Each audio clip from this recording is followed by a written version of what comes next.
Okay, I want you to stop scrolling for exactly 10 seconds, because what I'm about to show you is going to completely change the way you think about FPV drones.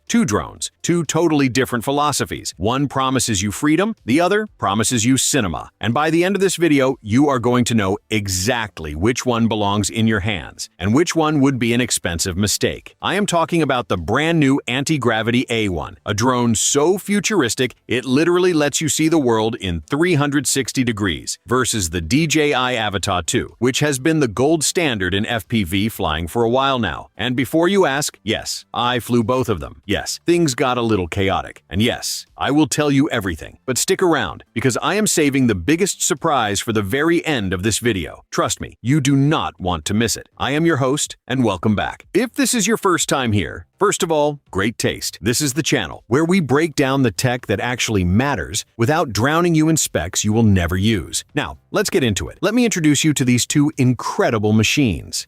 Who is this video for? Before we dive in, I want to be real with you for a second. I am not a professional drone pilot. I am not some guy who has been flying FPV rigs in a garage for 15 years. I am genuinely fairly new to this world. And honestly, that is exactly why this comparison is valuable. Because I am coming at this from the same place a lot of you are. Curious, slightly intimidated, and wondering whether these things are worth the investment. So, whether you are a total beginner who has never held an FPV controller in your life, a content creator looking for your next cinematic weapon, or just someone who loves cool technology, this video is for you. I am going to break everything down in plain language, give you my real first impressions, and tell you the truth even when it is a little uncomfortable. Sound good? Let's go. Meet the contenders. All right, let me properly introduce these two. On my left, we have the Antigravity A1. This drone officially launched on December 4th, 2025, and comes from Antigravity, a brand incubated by Insta360, but operating as its own independent company. If you know Insta360 at all, you already know they are obsessed with 360-degree capture. And the A1 is the ultimate expression of that applied to drones. It weighs just 249 grams, keeping it under the registration threshold in most countries. It shoots 8K 360-degree video using a dual-lens system, one lens on top, one on the bottom, capturing everything simultaneously. And it comes bundled with FPV Vision goggles, powered by their own dedicated goggle battery. On my right, we have the DJI Avata2. If the A1 is the bold newcomer, the Avata2 is the seasoned champion. DJI has been the dominant force in consumer drones for years, and the Avata2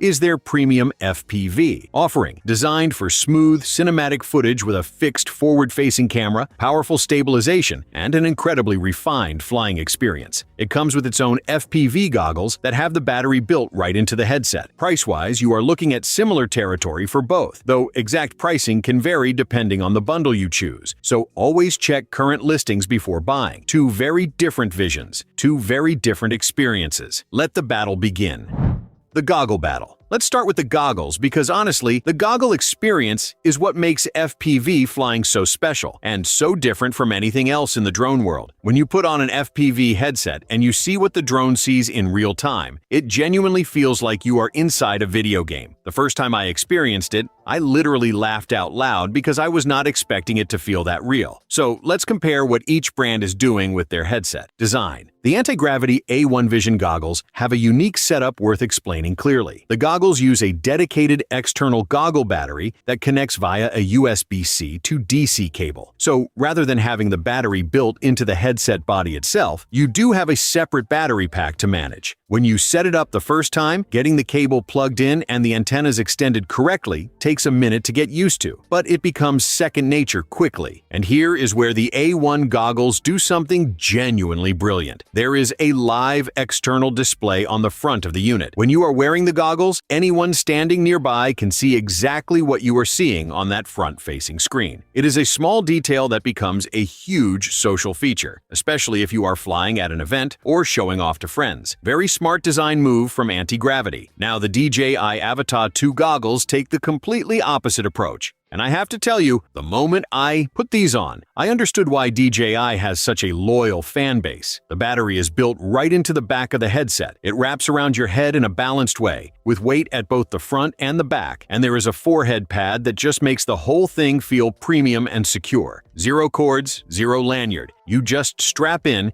and you are ready to fly. From a pure comfort perspective, the Avata2 goggles have a real advantage. They feel like something you could wear for an extended session without your neck getting tired or your face feeling claustrophobic. However, and this is a big however, the A1 has something the Avata2 simply cannot match: full 360-degree head tracking. When you are wearing the A1 goggles and you turn your head to the left, the drone's display shifts to show you what is to the left of the drone. Turn right, you see right. Look up, you see above. It is completely immersive in a way that the forward-only Avata2 display just is not. For pure wow factor and immersion, the A1 wins this category. For comfort and simplicity, the Avata2 takes it. Honestly, it depends on what you value more.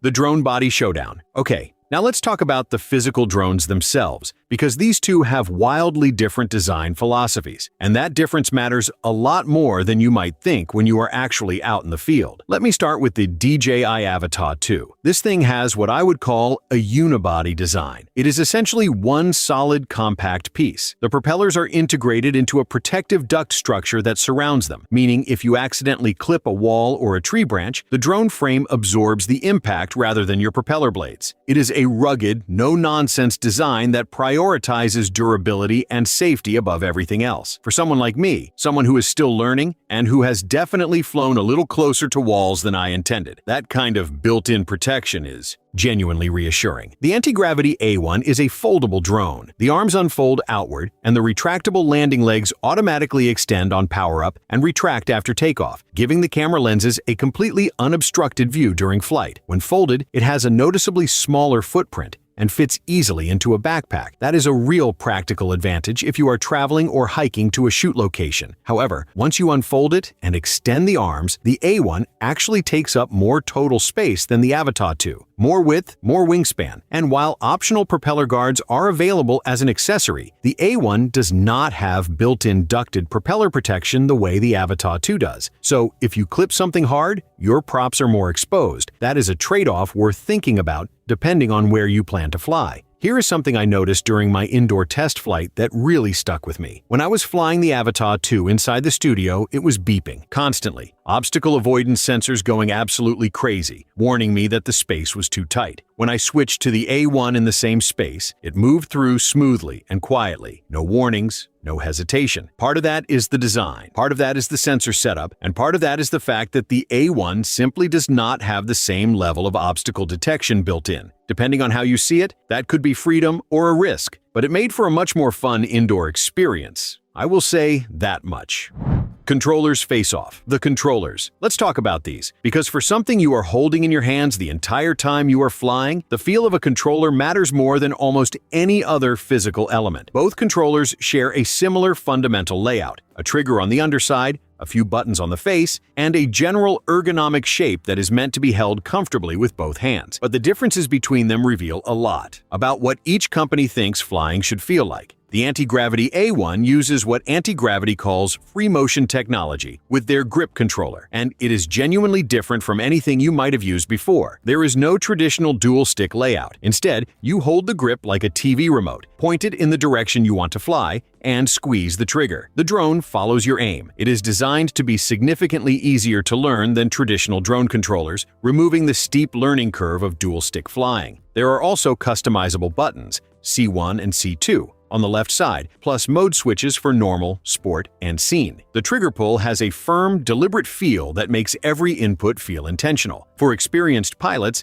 the A1 also has a manual FPV mode accessible through the goggles for more traditional directional control. The DJI Avata2 controller, by contrast, has a cleaner, more minimal layout, fewer buttons, more elegant design. Rather than a traditional joystick for turning, the Avata2 relies more on the goggles' head tracking combined with a dial that lets you rotate the drone. The trigger pull is noticeably smoother and more progressive. When you squeeze it, the response is gradual and fluid, which contributes directly to that cinematic, glide-like quality that DJI footage is famous for. If you want precise, artistic control over your shots and you value smoothness over raw button access, the Avata2 controller is going to feel more natural. The DJI also has a separate, larger controller option available, which offers even more manual input for experienced pilots, but that is a whole separate conversation.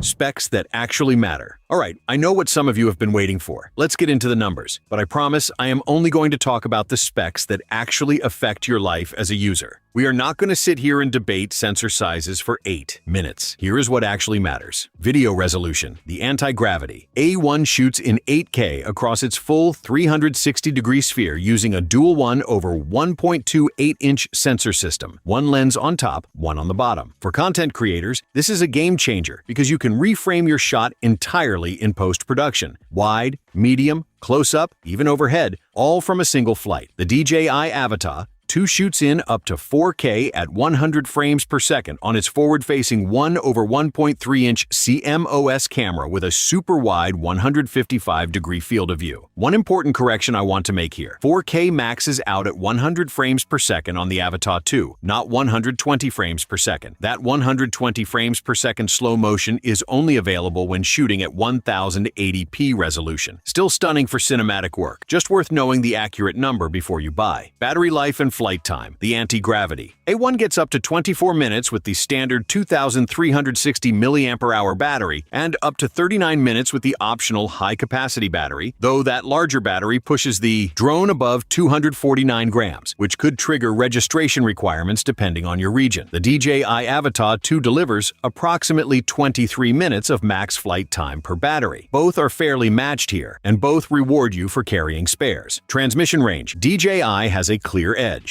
The Avata2 reaches up to 13 kilometers under FCC standards using DJI's O4 system. The A1 reaches up to 10 kilometers using Antigravity's OmniLink 360 system. For most recreational pilots, this rarely matters in practice, but it is a real spec difference worth knowing. Pricing. The A1 standard bundle starts at $1,599, while the DJI Avata2 Fly More combo runs around $999, a gap of roughly $600 for a complete kit. Storage. The Avata2 has 46 gigabytes of built-in storage. The A1 has 30 gigabytes internally. Both also support microSD cards for expanded capacity. The verdict and who should buy, which okay. Here is the moment you have been waiting for. After spending real time with both of these drones, flying them, wearing the goggles, handling the controllers, and reviewing the footage, here is my honest verdict. And I want to be clear, this is not a case where one drone is objectively better than the other. These are two different tools designed for two different creative visions. The question is not which one is best. The question is which one is best for you. If you are a beginner who is just getting into FPV flying and you want to maximize fun and minimize frustration, I would lean toward the DJI Avata2. The build quality is exceptional. The obstacle protection will save your drone from beginner mistakes. The goggles are comfortable and cord-free, and the footage quality is immediately impressive without any complicated post-production workflow. DJI has also built an incredible ecosystem of support, tutorials, and accessories that makes the learning curve significantly less steep. You can get in the air and get great results faster with the Avata2. If you are a content creator, a filmmaker, or someone who wants maximum creative flexibility and does not mind a slightly more involved workflow, the Antigravity A1 is genuinely compelling. The ability to capture everything simultaneously and reframe in post is a superpower for storytelling. The 360-degree head tracking in the goggles is an experience unlike anything else in this price category, and the front-facing display on the goggles adds a social, shareable element to the flying experience that I think is really underrated. At $1,599 for the standard bundle, the A1 costs more, but it is also doing something genuinely unique that no other consumer drone currently offers. The A1 is for people who want to push the boundaries of what drone footage can look like. And if you are someone who just wants to know which one I personally had more fun flying, I genuinely had a blast with both. But the first time I put on those A1 goggles, turned my head, and saw the world from the drone's perspective rotating with me, that was a moment I will not forget anytime soon. Pure magic. Call to action. So there you have it, the Antigravity A1 versus the DJI Avata2, two incredible FPV drones, two very different experiences. I hope this breakdown gave you everything you needed to make a smart, confident decision. And if you are still on the fence, drop your biggest question in the comments below. I read every single one, and I am going to be doing a full footage comparison video very soon. Real-world side-by-side clips, color grading, and all of it. You are going to want to see that one. So make sure you are subscribed and have notifications turned on so you do not miss it. Before I let you go, I want to know, which drone is calling your name? The A1 with its 360-degree madness and futuristic goggles, or the Avata2 with its cinematic precision and plug-and-play reliability? Vote in the poll on screen right now, or just tell me in the comments. I am genuinely curious to see where everyone lands. And if this video helped you out today, the biggest thing you can do to support the channel is hit that like button. It takes literally 2 seconds, and it helps this video reach other people who are trying to make the same decision you were making before you clicked on this. As always, thank you so much for spending your time here with me. I am your host, I am the Chef Gal, and you just got the recipe. I will see you in the next one.